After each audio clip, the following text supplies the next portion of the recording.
beautiful people.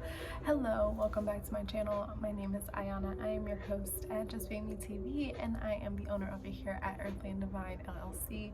I just wanted to update you guys on some things that are happening here, and if you're not already subscribed, make sure to subscribe to our channel. Make sure to follow us over on Instagram. We have all of our deals, all of our notifications, all of our updates and highlights that we have going on here over there, so make sure to go check that out. Also, if you guys are interested in any spiritual readings, I'm gonna do a spiritual reading today, and if you guys want something a little bit more personal, make sure to check the description box. You guys can head over to Patreon, where we will have our monthly readings. I do have free videos that I do over here, but if you guys want extended videos and personal readings, make sure to go over to Patreon and check us out over there, okay? The last thing is that we are teaching tarot. We're also teaching photography, and we are going to be teaching art here soon, so definitely make sure to check the description box to sign up for our classes. All right, so let's go ahead and get into the reading. I'm going to be using the Dream Decoder deck, pull some messages for what's going on for you guys right now, and then I'm going to clarify with some tarot messages. I think I'm going to stick with the Light Seers deck, and then we'll do this later. I'm getting a different vibe for this one. All right, so again, the decks that I will be using will be down in the description box, but let's go ahead and get started here for the collective. What do we most need to know here?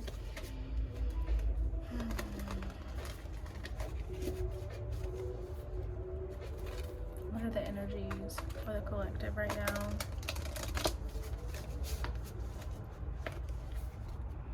What do we most need to know for our highest good? Kind of spirit, universe, divine light, angels, ancestors, and higher self. Please help me clearly communicate the messages here for the collective. What is in their highest good?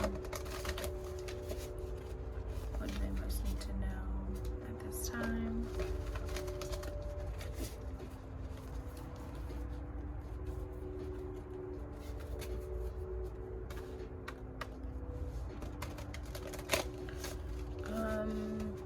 Okay, so I'm getting rest, routine, thank you, peace, love, and positivity. Let's see what else. What are the messages?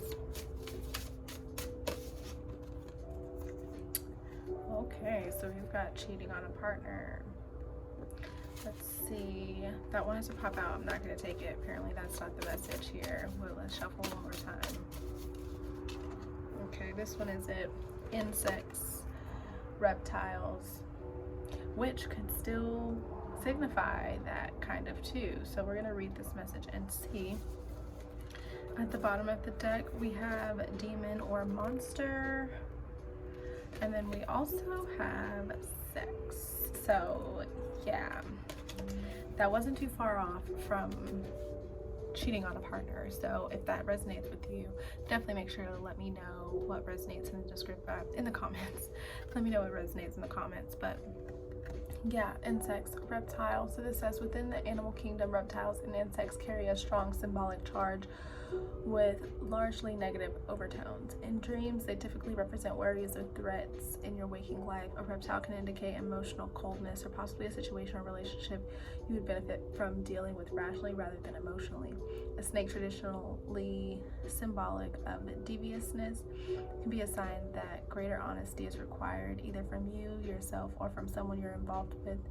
Insects tend to represent irritating problems or distractions. A spider may symbolize a small issue that could become larger if attention isn't paid to it. However, spiders can also denote patience or the success attainable through skill and hard work. If any creature in a dream takes monstrous form with exaggerated size or features, it's probably about coming to terms with your shadow side or aspects of yourself you find hard to accept. So I think that this has a lot to do with the last part of your shadow side, the aspects of yourself that's hard to accept, kind of coming out of that space of not only demonizing yourself, demonizing others, and also just understanding that it is important to have these darker aspects, but not take them on as strongly as you have in the past. I feel like there's this kind of like release, let go, acceptance over the things that may be like irritating to you. I just get like, I definitely get irritation here with this card. I'm kind of getting the fact that like you might be trying to sex it away. I don't think that's going to help. Thank you, thank you, thank you. Peace, love, and positivity. But let's clarify and see what the messages are here. What are the messages? So I just saw the Six of Wands, not taking it, but we have the Eight of Pentacles and the Nine of Cups, which still to me gives the Six of Wands vibe, just on a more emotional, on a more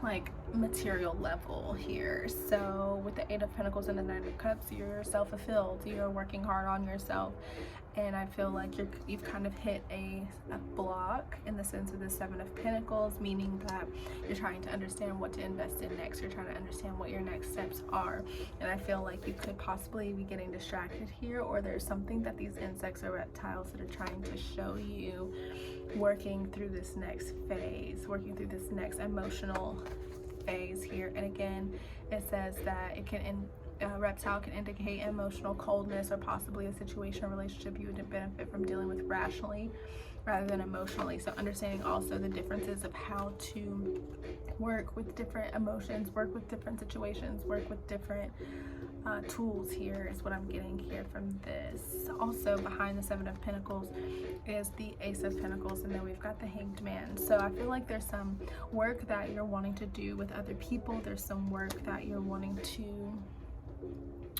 do outside of yourself. You're wanting to collaborate with others and that type of thing. There's a big opportunity that's coming here, but you're waiting here with the Hanged Man. There's this pause energy of trying to understand your perspectives, others' perspective, like looking at things from all different angles here.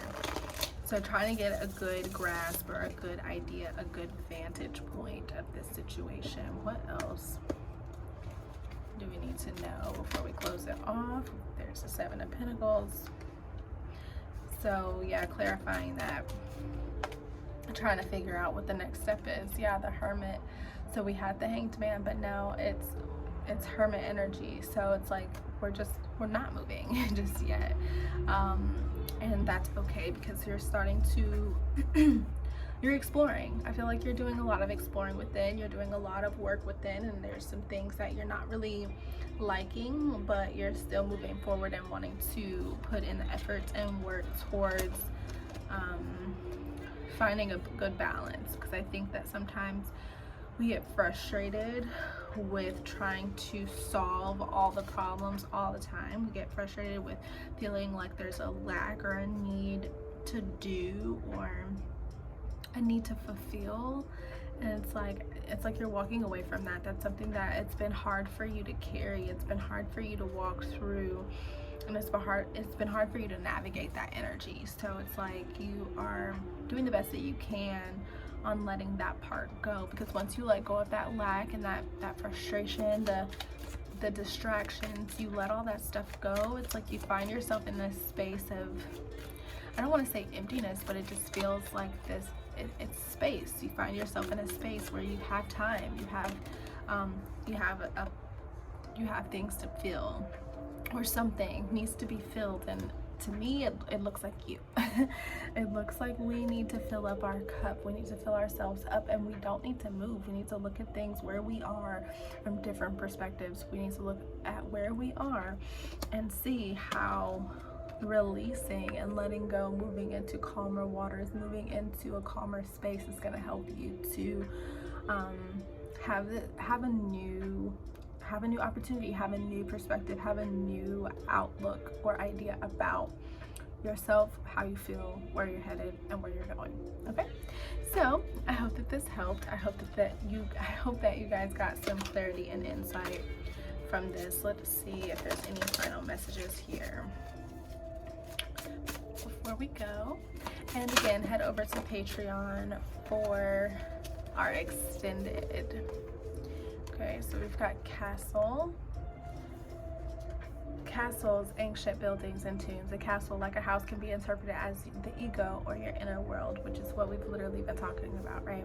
So, however, castles were built specifically to protect. Seeing in a dream suggests you need to put up barriers. Perhaps someone or something has the potential to overwhelm you. Perhaps you've built your defenses already. If so, are they protecting or imprisoning you? Any other impregnable building, even a bank or government building, can have similar associations. With any ancient structure, perhaps there is a reference to time. Your dreaming mind could be urging you to look to the past for inspiration or guidance. Any kind of tomb or memorial might suggest that someone who has died or belongs to your past can inspire you, or might have buried a part of yourself that you need to either bring back to life or leave behind, and more. You may also need to resolve your feelings about the inevitability of death. So, that's also a deep message here that we will explore in the next one.